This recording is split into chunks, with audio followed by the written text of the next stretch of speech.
All right, welcome back to another Tech Talk. I'm your host, Josh from KeepItTechie. Salute to everybody that's in the building. But today, I have a special guest in the building, Eric Belardo. I definitely appreciate him coming through and doing this interview. This is going to be dope. I'm excited about it. He's ex-military. He has an excellent background in cybersecurity, and I want to, put him out there. He has a YouTube channel, website, a business organization going to help people get into the field. So I'm excited about this one. How you doing today, Eric? And welcome. Uh, Doing great. Thanks, Josh, for having me here, and welcome to everybody out there watching us. Yeah, cool, cool, cool. And shout out to Gabe A coming through with the super chat. First thing, I definitely appreciate it. 9.99 super chat. I definitely appreciate you uh, for the support. And shout out to everybody that's in here. If you in here, this your first time here, just go on and hit the subscribe button because I'm always doing these types of interviews where I'm bringing on people, and really the whole purpose is to help other people transition into the tech field or get into that tech field. They may be interested and want to know how to actually get into it. I bring on different people that have been working in the field and have a lot of experience and that can possibly mentor you, through their videos or their channel or whatever they provide to help you get into the IT field as well. That's correct. And, we're looking at a lot of folks that we need in the IT field, especially in the cybersecurity field.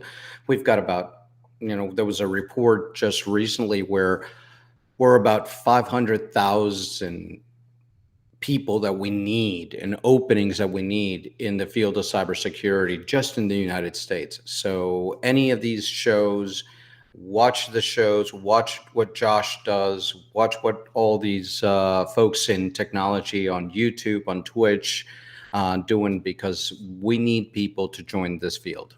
Exactly, exactly. I 100% agree. And so Eric, first thing, let me go down and let you introduce yourself. You can give some of your background and all that. Go for it. All right, man. So my name is Eric Belardo. I have been in the cybersecurity field for 31 years now, almost going on 32 years here. And I've been from the beginning of the area of cybersecurity when it wasn't even called cybersecurity. Started out in college and moved into the military, did a long stint in the military. And when I got out, I spent about 20 years in the Washington, D.C. area. And then the last 15 years or so, I've been working with private entities, Fortune 500 companies, and I've been everything from an engineer all the way to a CISO, and now I'm a global head, virtual CISO. Plus, I'm running the organization called Raíces, which we founded, which is an organization to bring in more Hispanics, people of color, into the field of cybersecurity. Oh, that's dope. That's dope, man. And that's something that's heavily needed, you know what I'm saying? Because Oh yeah. you can see, that it's not as much diversity in the tech field. And No. not that, we need to take over, but we need to have some representation, within the field, to rival, everybody. So that's the way I see it. Well, I like to talk about diversity in the realm of diversity of thought. Mm-hmm. So none of us think the same. If we did, we'd be robots. Yeah. So that diversity that the Hispanic, the blacks, the Asians, all of those folks bring to the field. There was just a report that came out a couple months ago that I always talk in every single talk that I have is the representation numbers in the field of cybersecurity in the United States. And let me give you this: 4% representation for Hispanics in the cybersecurity workforce. 8% Black representation, and 1% Native American. Mm-hmm. That is just that those numbers are atrocious. And like you said, it's not about equality or bringing the numbers, but that representation is way too small for us to be able to bring in more people, but us to be able to lower that gap of the people that are needed in technology, people that are needed to do the work that needs to be done. Mm-hmm. Yep, I 100% agree. I was looking at some stats a while back as well, that are similar, and I think the stats I looked at were the IT field or STEM in general.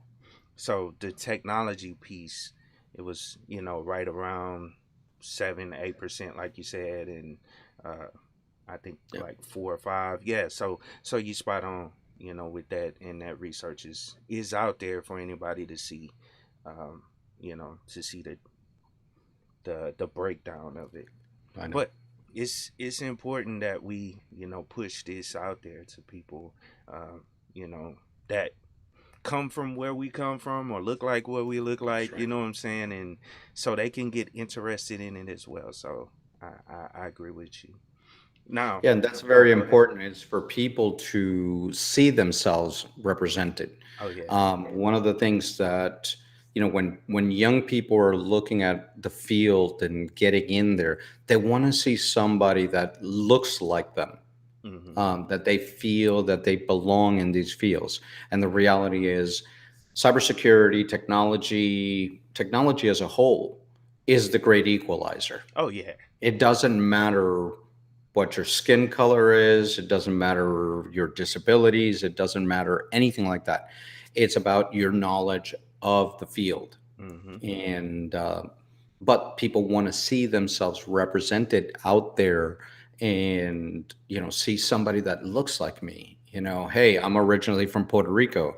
you know Younger Puerto Ricans might want to see that there is somebody out there that is leading the charge, that is in the boardrooms, representing them as well, and say, I can be that guy Mm-hmm. some point. Yep. Yep. Exactly. Yeah. I always see how, and I don't want to go too deep, but I was gonna say, yeah, how I always see,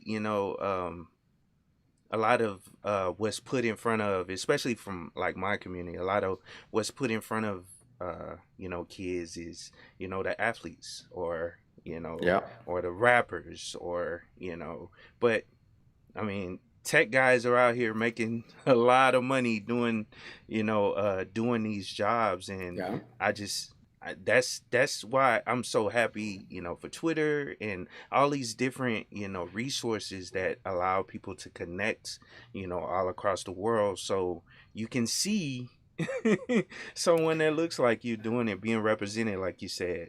So, And there's a lot of organizations that are coming up right now for women, for Blacks in Cyber, hmm, for Blacks in Cyber is a great organization. I belong to them as well. okay, There's the Women in Cyber. There's TechSec Chicks. There's, women in Linux. our organization, Raíces, for Hispanics.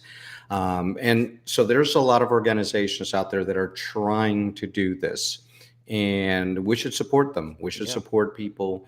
Not, we say it's not just Hispanics for Raíces, it's the Latinos, Latinas, Latinx, Hispanics, and our allies. Hmm. So we Yep. have to all come together to Yeah. help bring up that diversity in technology. Exactly. I agree. I agree. I agree. Yep. So shout out to everybody that's coming through. Let me give a couple shout outs. Professor Black Ops, good to see you in the building. He says salute to the chat. JM says, hi, KeepItTechie. I'm a Hispanic veteran.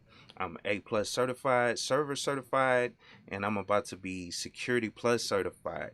I like living overseas. Can I get an entry level remote job overseas, bro? And yes, you can. And I'll let you go through answer as well.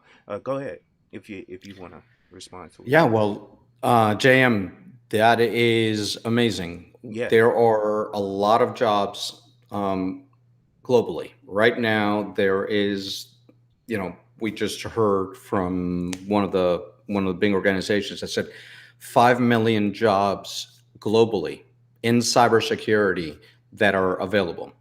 And a lot of the jobs entry level, when we say entry level, it depends, you've got a lot of experience there with your server certified, your security plus. Um, you could very easily get a job, not just in Latin America, but in Europe, um, doing this work. Mhm. Yeah, yeah, that's true. And JM, I know a guy. I brought on a guy not that long ago, a couple weeks ago. He actually lives in somewhere in Latin America, but he works for a company in California, and he talked about it how he works remote. He's a developer.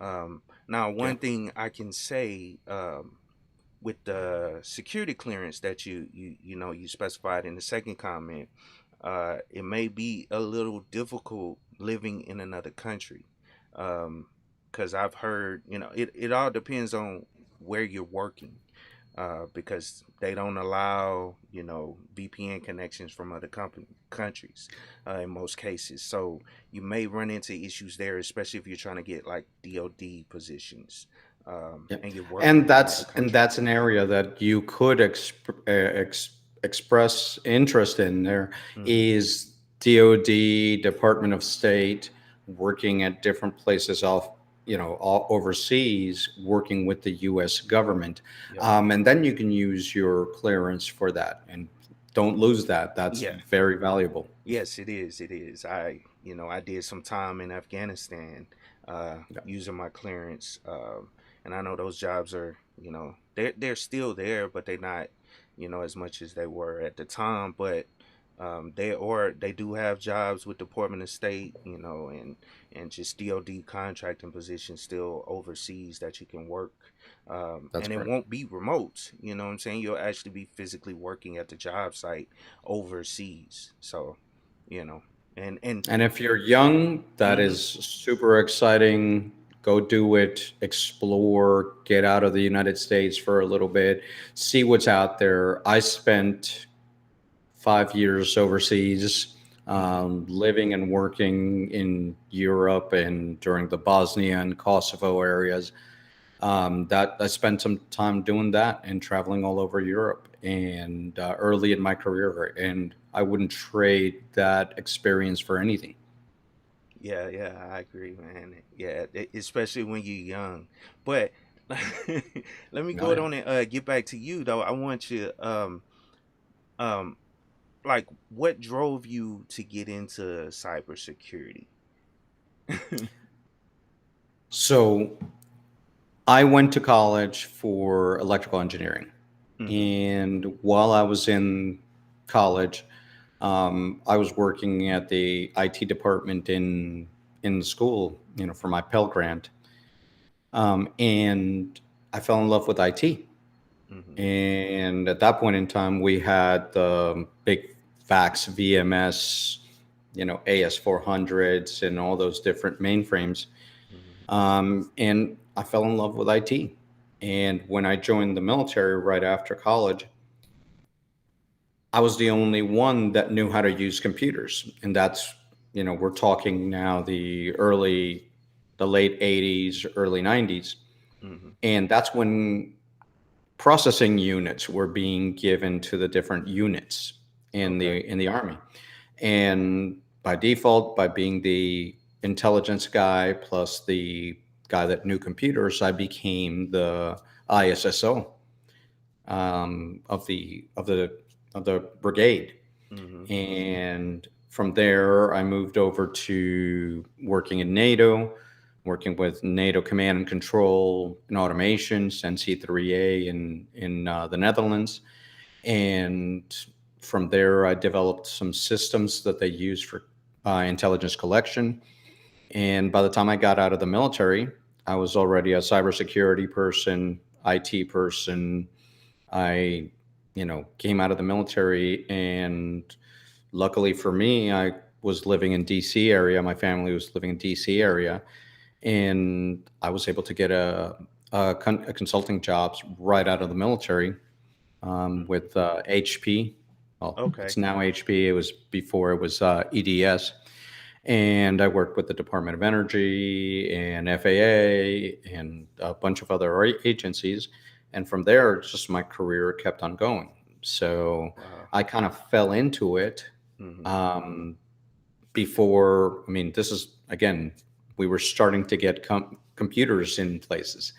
And I remember one of the things that we had to do for security was make sure that there was a sign that said no eating or drinking near the data processing unit, you know? So, and that was a check mark, you Yeah. know, you have to have that.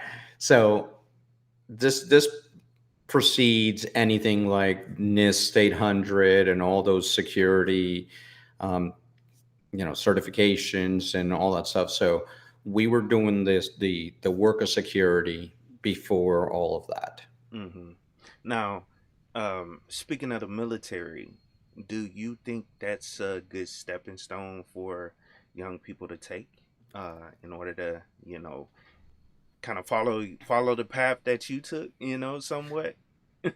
Well, a I know it's lot of different things, now and yeah, a changed. lot of Yeah. things have changed. Mhm. And what I'm going to tell you is this: the short answer is yes. Okay. If you didn't go to college or you don't have the money for the certificates, the military and getting into the cyber programs and the IT programs and the signal programs is an amazing way to get into the security field, the technical field, server administration, any of those areas. Mhm. They train you, they teach you, they give you experience. By the time you get out of the military, if you choose to get out of the military, you have all your SAN certificates or your SEC Plus or your Mhm. CISSP, and you come out and you are fully employable. So Yeah. the reality is, if you wish to serve, and that's a wish, but I served for 8 years, and I chose at the point saying, if I re-enlist, I'll be past my 10 years and then I'm halfway to retirement, or I can leave now and do my career. I chose to leave at that time. But it is a great way that you can learn, apply yourself, learn, travel, do a lot of stuff. And yeah, it's, for me, it's something that I mentor young people to say, if you don't want to do the college, and then training and all that stuff, military is a great way to go. Yeah. Yeah. And just for you guys out there, me me and Eric are not recruiters. We're not trying to recruit you into the army. You know what I'm saying? But it is an option. We're just talking about our experience because I went through the same thing. I joined the military and I look at it as one of those stepping stones that actually helped me get to where I want to Yeah, go. You just need to definitely. have a plan. When you're going in, that's one thing I didn't have, and that's one thing I try to tell people that are looking into going into the military. Make sure you Yeah, have a plan of where you want to be or what you're trying to do. Just like when you're going to college and you're signing up to go to college, you talk to an advisor and they help you come up with a plan. Make sure you have a plan when you join into the military and stick to that, and don't let the recruiters talk you into doing something you don't want to do. Especially if you correct, have the right GT scores and all that stuff. Just make sure you correct, go into what you and have that plan, and then see it through. So, correct. yeah. And have But mentorship, like you mhm. said, have mentorship. Talk to other veterans out there. Talk to people who have been through this and say, how did you do it? What do I do to go to the next level here? And mentorship is important. It's very important in this field. Mhm. Exactly. I agree. Um now, The next thing is, well, hold on. I seen somebody say something in the chat, and I apologize. I'll be all over the place trying to keep up with everything. But let's see. You can live in Italy with a top secret clearance. But shout out to you, Engineering Cannabis. Good to see you in the building, as well as Yeah. Blind Guy, his wife, their life. He says explore, travel, and get the opportunities while you can through the work experience. Yes, I agree. I agree. Yep, on point. So one of the things. Oh, I was I tip well I typically run into, and I'm sorry, I typically jump into college or whatever. So what are your thoughts on college? As far as like, you know, as far as like mentoring and telling people how to get into the field, do you think college is a good viable option as well? You know what I'm saying? Or what are Well, the this is very, benefits? yeah, this is very interesting because we talked about that on the Security Happy Hour show last night Mm-hmm. with a bunch of other guests. And the reality is there's 3 to 4 general ways of people getting into the field of cybersecurity. There's the college path where you come into college, come out, and then do your training. There's the certifications path Mm-hmm. where somebody can just do certifications and get experience, do some internships, and then get into the field that way. Then there's the other one, which is, transitioning people who are in the other fields like networking or server administration or any of the other IT fields and come from the IT side of the house to transfer over to the cyber side. And of course, we just talked about military. Mm-hmm. So there, all 4 of those areas are very valid ways to getting in. Okay, what your degree does, and this is not popular, but I'm going to say it. What your degree does in the fields of technology right now is open a door. Mm-hmm. A lot of jobs out there say a degree is required to apply. But if you read, as we are looking for more people to enter the field, you're starting to see degree or 4 years of experience, or Yep. degree or 6 years experience for masters, or 8 years, 12 years for a PhD. Mm-hmm. So you're starting to see where it's either experience or a degree.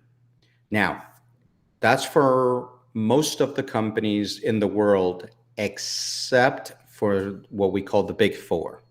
Mm-hmm. And with the big four, the Booz Allens, the Andersons, the KPMG, all those bigger consulting companies, they do require a degree to even apply.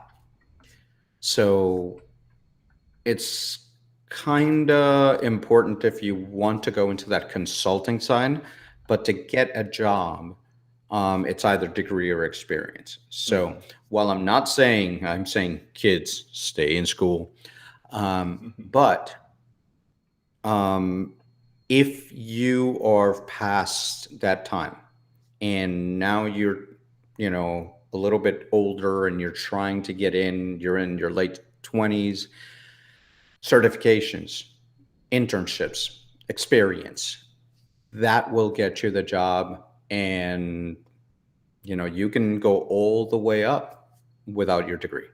Yeah, yeah, and that's true. I've met so many people that have excelled in this field with without a degree, and so I'm in agreement with what you stated. You know what I'm saying, and you're on point with that. Now, um, one question I always get, especially since you brought up experience, um, a lot of people ask this question: how do I get experience without the job?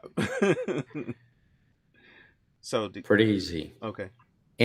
Internships. Okay. The other thing that is very important is doing projects, getting known in the community as somebody that has done some projects. Do your own projects, do your own GitHubs.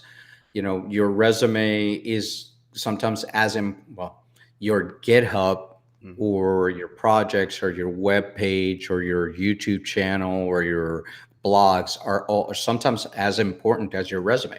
Yep. So get out there, do something, break something. The word hacking is, everybody thinks it's, going out there and breaking into systems. But the word hacking is creating. Yep. It's doing things. It's doing things differently. You could be hacking at a program. You could be hacking at electronics. You could be doing a lot of different things. Bring that to bear. Okay. When you show somebody, listen, even though I have not had a job in the field, but here's what I did to this firewall, or here's what I created this program to track logs, or this or that or the other. They're going to be like, I don't care about that. You've got the experience, you've got the knowledge. So show it. Yep. And that's one way. Of course, internships, entry level, part time, all these jobs exist in cybersecurity. It's not just salaried 9 to 5 jobs. You can start in other areas of technology. Work in help desk, work in help desk or server administration or something like that, and then you transition into security, Mm-hmm. and you're getting some other experience in there, which is incredibly valuable. Yeah. Yeah. Now you brought up something else that I wanted to ask you, and this is, it's about the fundamentals. How important is understanding the fundamentals of IT when getting into cybersecurity? Because I always make this statement that um because I always hear a lot of people say, "Oh, you could just skip CompTIA certs and or the lower end certs A+." But I mean, it all depends on you as a person, how much you know, your knowledge and everything. But um, if you don't know, understand networking, or at least have some base foundation or fundamentals of networking, how can you understand and protect it? So, how important are those fundamentals in your opinion? Okay, so I'm gonna get back to your point there, but Okay. the first point that I want to make is cybersecurity is not all technical. Mm-hmm. Okay. Cybersecurity has 20 plus different pathways in there that people don't realize that exist. Let's start at the non technical side. So you've got your security awareness trainer, where you can be in security and be a teacher. Yeah. Okay. You can be a GRC person or process and procedure person who are looking at things for compliance. So, have you done this? Have you done this? Have you done this? So, that's the non technical. You start learning technology in that area because you've got to start learning how these things work so that you can apply the check marks. Then you've got the security operations. So, the blue team is what we talk about, the defenders. Then you've got the red teamers, which are the attackers. Okay. Then you have the purple teamers, which are the ones that are in the middle. So you've got all these different jobs: vulnerability assessment, identity and access management, all of these different jobs that require slightly different knowledge of different areas. So because people don't talk, people just say cybersecurity. Mm-hmm. Okay, so now going back to your question, it is very, very important that you have the fundamentals of things like operating systems, networking. Okay. If you have those right there, that's your base fundamentals.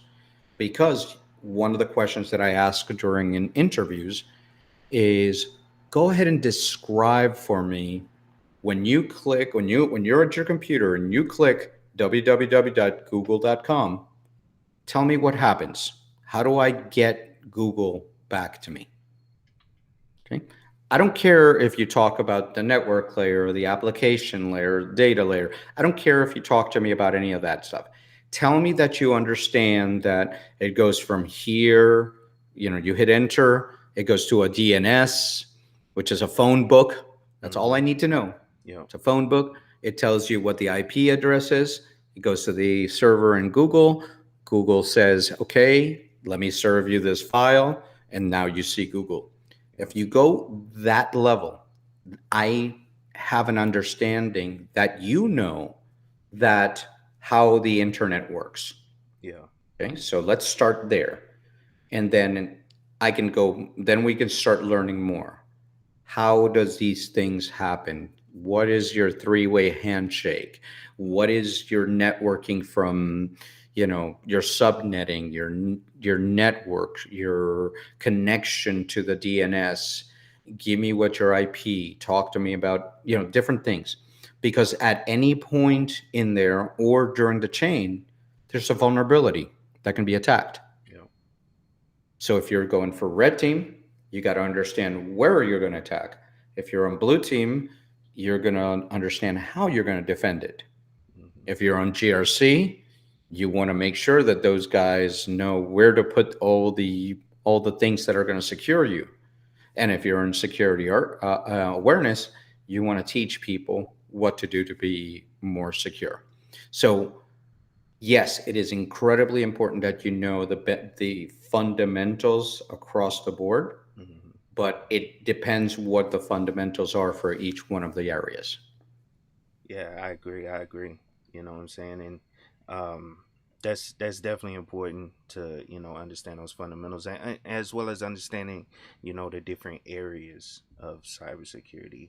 Mm. A lot of people don't, point out, most people, you hear they talk about red team, but not really, pushing the the other side, like what Professor Black Ops is throwing out there, Yeah, the policy and STIGs and that correct. area of cybersecurity. So it's important. Yep. But shout out to the True Light. He has a question, and I'm let you answer. But what are What the are the best? best? Oh, go ahead. Go What ahead. are the best certifications for defensive operations? So there are, believe it or not, there's a lot of security certifications for pen tests. There's a lot of ones for offensive operations, but defensive operations, there's not a lot out there. But there's a couple companies out there. There's one of my good friends in DC. He owns a company called Cover Six Solutions. Okay, Cover Six. Look up Cover Six. They have a SOC or Security Operations Center basic certification that's really really good. Okay, and then they have the advanced and everything. But Cover Six Solutions, Ty Wilson, amazing person and amazing company. There's another one called Blue Team in the UK that they're building up a incredible Blue Team certification. So, oh, you have it there, Cover Six Solutions. And Blue Team in the UK, they have an amazing certification. But again, when we're looking at Blue Team, think about things like your security operations versus your vulnerability, their risk management, the firewalls, all the different defensive technologies that are out there. Okay. And what happens is there might not be a certification that is, specific for Blue Team, but there's certifications for things like firewalls. Palo Alto has a great certification for their firewalls. Cisco has a great security certification. And that's for the networking piece. So find out what your passion is and then look that up. And the next thing is talk to a mentor, talk to somebody who's in the industry, and they can guide you to the good certifications. Exactly, exactly. It's important to, try to get you a mentor as well, Yeah, and I agree with you 100%. That's why I try to push, LinkedIn as much as possible, because there are ways to find people, and you can create your own little network that's of correct. people that are doing what you want to do. You know what I'm saying? And you can there most of the time they're posting stuff, and if they're not, you can always ask questions or send them, a message on how did you and do and this, or how did and you get here. join and network. Yeah. Networking is important. Get into these organizations. One of the things that we are trying to do with Raíces is have that networking component where you have other people at the same level as you that are asking the same questions, and have some people that are a little more senior that can help mentor you. And it's a two-way street. I mean, I'll tell you this, if I didn't keep on learning from my juniors and mid levels below me, if I didn't learn from my partners and everybody in the industry, forget the level. You know, it's a joke, but most of the technology that I started out 30 years ago are in museums right now. Yeah. Okay. The It other moves day, I fast. heard somebody say, "Oh, look, somebody printed the safe button and it was a floppy drive," you know? Hmm. And, it's just, you've got to keep on learning. It doesn't matter if you're a graybeard like me that's been around for 30 years. I have like 15 Udemy courses that I'm doing right now. Okay. Put those in your resume. All these trainings that you're doing. It doesn't matter if it's not an industry certification. Keep up with your technology learning. If, every 6 months, there's a new update to, if you're doing Node or JavaScript or anything like that. Right now, the big thing is Web 3.0. Guess Hmm. what? I've got a course that I'm going to do. I don't code. I don't build websites, but I need to know how they work so that I can secure them. Yeah, that's true, man. I definitely agree with you there. And that's why I try to bring up. It's almost like a mindset that you have to, change, or your mindset you have to change to where you constantly want to learn something new. You know what I'm saying? It's interesting. I mean, I don't know. It's just something. It's just a way you have to think. You have to constantly want to, or have the I guess the wherewithal to learn something new. You know what I'm saying? And so that's important. You know what I'm saying? In my So opinion. Bogdan in the chat said that he didn't see any tech stuff in the background, so he's downvoting. So I put my different background here for him. Yeah, it's all good. Shout out to you though, man. I definitely appreciate it. But anybody that's interested, I went on and dropped Eric's links to his YouTube channel as well as his organization for anyone that wants to check him out or whatever. I definitely like to, support people and try to, especially someone that's doing something positive and trying to help people, especially get into our field. You know what I'm saying? It's important that we share and network and just push each other. And also, this That's is right. his channel. And if you want to just go on and elaborate a little bit about your YouTube channel, that'll be great. If you All right. So in my channel right here, we have two shows that we do. We have Raíces Live, which is on Wednesdays at 7 p.m. And then we have New Battlefields on Thursdays at 7 p.m. But I also throw out videos, news videos, when something breaks. Just recently, if you scroll down a little bit, we had the Robinhood hack that just happened. oh And yeah. actually, this morning, there was the FBI got hacked. So Wow. that's going to be done. So I throw, if you go down a little bit Oh, more, I'm sorry, I went there it back. is. Actually, there it is. So every time that there is a hack, I throw a little 2, 3 minute video and explain what happened and break the news. Hmm. So you guys can see that. And I'm sorry. Subscribe to the channel because I bring out content when things break. I also bring in people from the industry, from Hispanics to, if you go scroll a little bit further down, we have CISOs in the industries, or people that are technologists, or people that are entering the field. So everything's in here. We're trying to grow the community, so please go ahead, subscribe, like the channel, and like the videos. There's a lot of stuff in there for people that want to learn. And as a matter of fact, in if you go back to the uploads, Oh, the uploads, yeah, right here. all the uploads, there is two videos that, if you go to the videos, and for the community here. So if you scroll down, all the way down, because I did a how to get into the field. What are the trainings that you got to do?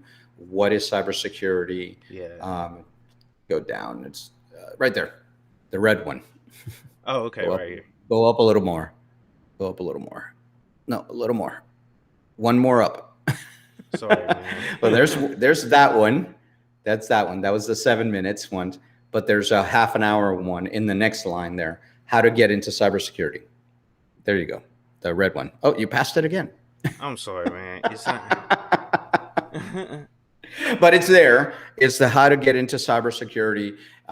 It was a great conversation there. Oh, right here. And I see it. I right see it. I there, found red it. one. Yeah. I'm sorry. Oh no, you went down too far again. There it Hold is. on. Hold on. Are you looking at the you're not There. looking, yeah, you looking at the stream, so it's behind. I Yeah. got So you. there it is. Yeah. So that video right there, it's a good video to learn what all the 20, 30 different pathways into security, as well as, what are the certifications and things of that nature. So watch that video. That was a great video that we did. Yeah, make sure you check that out, guys. For sure. Um and There's a then question there. oh yeah, I seen a couple questions and I didn't want to I kind of passed them, but let me go back a little bit. I didn't want to interrupt you there. Let me see. Um, want to be a red team when I grow up. Oh yeah, you answered that one on the in the super chat. So it was another one about. Oh, here we go. Professor Black Ops. He says, what is his thoughts on the government push for zero trust architecture? Anything to push for better security anywhere is good. And so I supported the zero trust architecture, but like any other technology, it depends on how they institute it into the different organizations. So zero trust, for those of you that don't know, is the architecture to say, when you go into a website or go to your computer, you go in and you put your username and password, 2FA, and you're in. Mhm. Once you're in, you're a trusted person in the network. Okay, so zero trust came from the concept of what happens if your username and password got hacked. Now you're in and you're a trusted person. Mhm. Okay. So what if we did something, zero trust, where if we notice that you're doing something that you normally don't do, we can challenge you again. Mhm. Okay. So for instance, I log in, all of a sudden it looks that my last login 5 minutes ago, I was in Philadelphia, and now I'm in Germany in 10 minutes. My IP address changed to Germany. Mhm. Okay, well, let me challenge you again. Let me hit you again with two-factor. Yep. Okay, let me hit you again with your challenge questions. Well, now if you've hacked my password, you don't have my 2FA. Now you're not going to be able to pass. Mhm. Okay, so it introduces more things as you're doing your normal work. So the reality is, depends on the implementation. It could be a great thing, or it can be like, oh, I got to authenticate again. I got to Yeah. authenticate again. I got to authenticate again. So it depends on that. That's yet to be determined how that's going to happen. But I think zero trust is a great way forward. Mhm. Yeah, and you see that a lot. Like I don't know um, if you guys use VPNs out there a lot, but if you're, let's say, logged into your YouTube channel or YouTube account, and you connect to your VPN service or a VPN provider, Yeah, it'll verify you again. Once correct. you connect and let's say you refresh the page or click on it, it'll try to verify that you are who you are because you have a different IP address, from the last 5 minutes. So I see where you're going with that. Yeah. Yeah. So let's see. I thought it was another one. Oh, Jason says, you have a gaming mouse. Keep it take. Nah, I'm sorry. I was moving around. I'm moving around a lot on the page, but let me see. It was so let's see. We covered networking, so I'm not gonna go into that. Let's just hop right into Linux. How important is it to learn Linux if you're trying to get into cybersecurity? Well, your channel is all about Linux, so the so it depends on the area that you're going to be. Like I mentioned earlier, Hmm. so if you're in the networking side, if you're on the network security side, if you're doing server administration, vulnerability management, it is very important that you learn not just Windows, but all the different operating systems that are out there. Your Macintosh, your Mac, sorry, Mac. See, I'm old. I called it Macintosh. Okay, your Mac, your Linux, and your Windows as your primaries.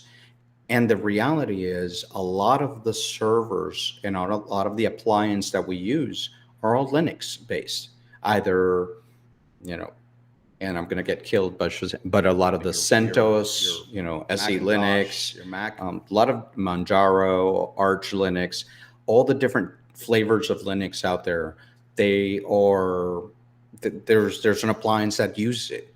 So if you want to go to the next level, leveling up your Linux as well as your cloud. Now that we're going into cloud, a lot of the servers that are out there are mostly Linux. Amazon Linux and the Azure servers. Well, Azure is mostly Windows, but a lot of the servers are Linux technology, and so it is incredibly important that you at least know the basics, at least know how to navigate, at least know how to do patching, at least know how to what the difference between your Etsy and your bin, what are the things that are in there. So that's important that you have the basics of the operating systems. Oh yeah, yeah, definitely. I agree because yeah, like you stated, a lot of those tools are ran from the command line, and um, it's also yeah, they do have like a Windows kind of version of Kali Linux, which is the kind of like the industry standard that a lot of people use, but I think it's called what, Commando or something like that, Commando OS or something. I don't know, but that's there do have a Windows version, but you still have to understand the command. Yeah, you're right. Yeah. You still have to understand the command line in Now, order to. Kali, ParrotSec, Mm-hmm. all of those are Linux flavors. If you're doing red teaming, which is a sexy part of security, Yeah. you're going to be living in Linux. Yep. You're going to be living in a Linux flavor, Kali, ParrotSec. Most of the tools that are out there are built in on Linux, so it is very important that you learn, Mm-hmm. and that's how you learn. You just grab an old computer you have and make it a mint, Mm-hmm. you know and which is the lightest weight Linux system, Yep. and start hacking at it, you know How do I do patching? Get apt, update or upgrade, and you hit it or suit. I forgot the pseudo. Yeah. So okay. So yeah, it's important that you do. Yep. Yep. And and someone asked that version of Windows, and I don't know about Red Team Windows 10. What is that name of that red? But it is a Windows version. I think it's called Commando VM, the first of its kind Windows offensive distribution. I'll put it in there. I think it's Yeah. created by Mandiant. I found the link to it. Um, I personally haven't used it, yeah, me but neither. I haven't mm. either. Yeah. But the links is there for you, Maddox. And thanks for that question, man. I definitely appreciate it. I'm glad you guys are engaging, and if you can, let's go down and defeat that one thumbs down on the video, and you guys like the video. I definitely appreciate it, and share if you can. I know I never asked that, but whatever. You guys you know, thanks, I appreciate it. Um so it was like, let me see. It was programming languages. I wanted to touch on programming languages a little bit. Do you know any programming languages? And I know you touched on it earlier, but which ones do you recommend people, get into or try to learn, especially related to cybersecurity? So I really hope nobody cuts this and puts it on Twitter, because for the last week there's been a lot of drama on InfoSec Twitter Mm-hmm. about, do you need to learn how to code to be a cybersecurity person? And the reality is, you don't need to know how to code to be in cybersecurity. Period. End of story. Okay. Now, caveat: if you are in the more technical areas, if you're on security operations, if you are on network operations, if you are on application security, you need to know some coding so that you can do scripting so that you can make your life easier. Mm-hmm. Okay. And that's dependent on what you're doing. And there's other ways of doing it. And I always tell people that cybersecurity is art and science. Mm-hmm. Okay. Not every situation is secured the same way. So you have to engage the brain and use the art and say, maybe we'll do it this way. Let's find a creative solution. And that's where coding, or being able to do your own scripting, to be able to say, okay, well, in order for me to look at this, I want to do a search on that log and that log and have that presented to me. Well, a Node application or a Python application might be something that's good. So if I'm going to tell you what to learn, start with Python. Start with Python. You Yeah. can use it across the board. Some of the security technologies, the high end security technologies, have APIs for Python, so that you can further automate things. Mm-hmm. Python, JavaScript, Node. Um, for me, the up and coming is also Go. So Yeah. if you know a little bit of those four, you should be fine. Okay. Yeah. Yeah. But it That's. but it's not required. It's not a barrier to entry. Mm-hmm. Yeah, and I agree with you there. You know what I'm saying? It pretty much all depends on what you're doing, and at the end of the day, a lot of times it makes your life easier, and that's across Okay. the board in technology. A lot of even systems administrators, you need to understand it's not a requirement. You can do everything in Active Directory, but if you know PowerShell scripting, that scripting language, then it'll make your life easier, a whole lot Correct. easier. So I agree with you there. Correct. Now, one thing you brought up that was super interesting. I did a stream a while back. Somebody invited me on a stream a while back, and we were talking about the arts being incorporated in STEM. So the word Yeah. is STEAM now. Steam. Yeah. So I agree with you there 100% that That. it takes the arts, that it not that, you're not adding, I guess, you just need to have let me let you elaborate on it. But I know what I'm trying to say. Let me just let you elaborate on what how the arts can be incorporated in this. Well, there's a lot we can talk for an hour on that. Yeah. But long story short is this: having science, technology, engineering, arts, and mathematics. Arts requires mathematics. Hmm. Arts requires a lot of perspective. And one of the things that happens in the technology fields is we sometimes miss the perspective. Let me give you an example. We miss what is the perspective of the user?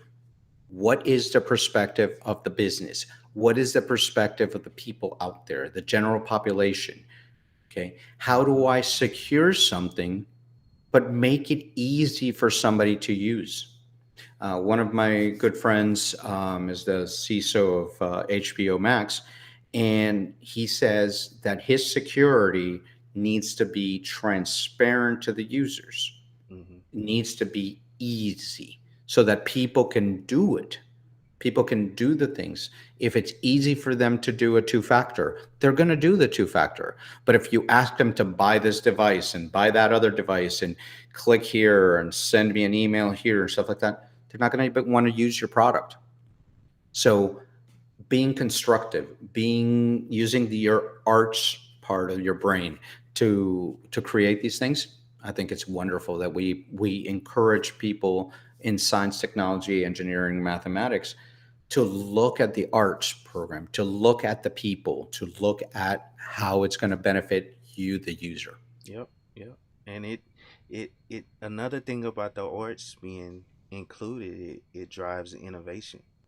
You know what I'm saying? That's and getting people to think outside of the box to solve issues that, you know, may have not been, solved the standard way. Just thinking outside the box. So That's I right. agree with you. Um Now it was so that's pretty much all the questions. Oh, I normally ask about automation. How do you think automation would kind of change the industry, as it's becoming more and more incorporated in cybersecurity, in tech in general? So, what are your thoughts? Well, we're already very, very highly automated in cybersecurity. Mm-hmm. Just think about this. Every single millisecond, your computer is sending a log request, okay, or a log. Imagine if I had to, which is what I did 20 years ago, is look at the logs. Just open your event logs. Open your event logs on your Linux computer. Open your event logs on your Windows computer. Okay. How do I identify one of those lines where something happened? So we had to automate that. Okay. On the other side, on the firewall, you're getting hit every microsecond. Yep. Now imagine all those computers sending all those logs to a central area. So the automation is always happening. Mm-hmm. The vulnerabilities, when I go and test vulnerabilities, I can't individually test every vulnerability on every computer in the network. Exactly. What I do is I automated that. So now we're getting a lot of this information being brought in to AI. Well, I don't like using the term AI, machine learning and Yeah. algorithms, RPAs, um, to automate those things so that as an um, analyst or as a risk manager or as a network manager, I can see all that stuff. But even with that, as we automate things, we need more eyes on the automation. Mm-hmm. So there's a give and take of, can we automate this? Well, let's make sure that the automation is doing the right thing. Yeah. So there's a give and take. But yes, on every day, try to automate your stuff, try to make your life easier, but make sure you're not missing something by Hmm. all over automating. Yeah, yeah, I agree. I You agree. insecurity, going back to the arts part, you always need somebody to analyze, Hmm. okay, to contextualize. That's why you have all these computers that are presenting your stuff, and you always have eyeballs to say that doesn't make sense or that makes sense. Yep, yep, yep. That's true. That's true. That's true. Now, last question. Uh, and my man Maddox remind me of it, but what's your battle station? What does it look like? Or what computers you got, man?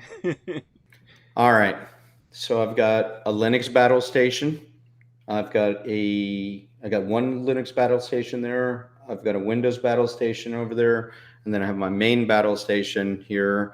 I've got a so my Linux computer is a Ryzen 7 Okay. with an RTX 3060, and then my Windows computer is the same architecture but Windows 10, Hmm. and I run. I'm a Ubuntu guy, so It's all shoot good. me.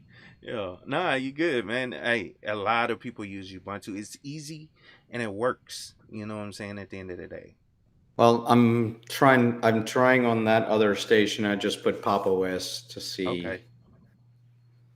Yeah, Pop OS is nice too. I like Pop OS. It's My oldest son, my 29-year-old, runs a full Arch Linux Manjaro. okay. It's a complete setup. That's cool. That's cool. So I got an ultra wide over here, 32 inch, 32 inch. Wow. Wow. Yeah. That's what's up, man. That's what's up. But shout out to, you as well as everybody that came through. I'm gonna let's see, bring up your channel Maddox again. says, "Hail AMD." AMD. Yeah. Exactly. Yeah. But check out his channel. Make sure you subscribe to Eric's channel. He's doing great things over there. The live streams are awesome. I definitely recommend you guys check them out over there. The information that they're putting out. Definitely appreciate it. And I appreciate you coming on again, Eric. You know what I'm saying? It's been a wonderful experience. I definitely appreciate, you taking the time out to, you know, speak to the community. And if you need me for anything, just let me know. You know what I'm saying? I'm always down to, you know, work with anybody that's doing something positive. And that's why, I'm gonna reiterate this what I said in the beginning. This whole interview thing is not to, you know, get likes or get money or anything like that. It's to help people that are interested in getting into the tech field. And it's my own little way of trying to do that. I'm not the best at it, but that's why I bring on the professionals like Eric here, that because I don't work in cybersecurity. I work as a database administrator, and that's what I've been doing for a while now. I've worked as a systems administrator. I have some experience, but we all can leverage each other's experience and come together and put out information to help people make a decision on what they want to do with their life. So, You any know how last you you words? know Oh, how go ahead. you you know how you raise the heart of a database administration, What's that? What's a that? database administrator. Yeah. You start typing drop table. Yeah. Please don't do that. Yeah. And if you allow me, so Go ahead. our organization Raíces is having its first virtual conference. It is free to attend. So if you guys go to raicescyber.org, raicescyber.org, there is the conference there. If you click on that, um, our we just announced today the new keynote speaker. It's going to be Congressman Lou Correa from California. He's a member of the Homeland Security and Cybersecurity Caucus. So please come check it out. Also, speakers there are going to be the CISO of Devin Bryan from Carnival. If you scroll down a little bit more, we have folks from Temple, from Frank Carvajal from Tiempo, Devin from Carnival, Rob Duhart from Walmart. So if you guys want to come check that out, that's going to be, it's free to register. So come check it out. Yeah, Okay? I'll definitely be in the building, man. I'm gonna sign up for this right now. I'll be out of town, but I'll definitely, yeah, I'm gonna sign up. Like this is my, I guess, display browser. I only use it for, display. So that's why it looks like I'm not subscribed to your channel, but I actually am. But this is, like I Yeah, said, this I is was gonna my, say something, yeah. man. No, no, this is my, I just display things over here in OBS on this browser, like when I do my videos and stuff. So I don't log into anything over there. But yeah, I'm gonna definitely register for it, and I'll be there. You'll see my name come through, today. So That's good. yep. Sounds So wonderful. you guys make sure you check this out. I'm gonna definitely be in the building as well. So if you guys, you know, want to see this, go sign up and everything. I definitely recommend it. But shout out to you, Eric. Like I said again, I'm see if I can bring you on again. We can have another discussion, and it'll be more. We can make it more of a, I don't know, a fun, some type of fun thing. I don't know. I try to come up with something, um, and We can trying to, do a big panel of people in yeah. technology, so people can do a Q&A. Mm-hmm. Because I just saw somebody asking if we do Q&As. Okay. And in my shows, we do a bunch of Q&As every time. So um, why don't we do this? Why don't we set that up on my channel? I'll Okay. bring you on and bring a bunch of other the YouTubers, and we can do a Q&A for the community. Mm-hmm. Yep. There we go. There we go. Yeah. Just send me an email and I will, set it aside and I'll be there. You know what I'm saying? Put it in my calendar and I'll be there. It's no problem. Put it on my calendar. I just Important. yeah. Just give you. No, I know, I know. Thank you, Eric. Again, I want you to stick around after this. I'm gonna run the outro. But shout out to everybody that came through for this stream. I definitely appreciate it and salute.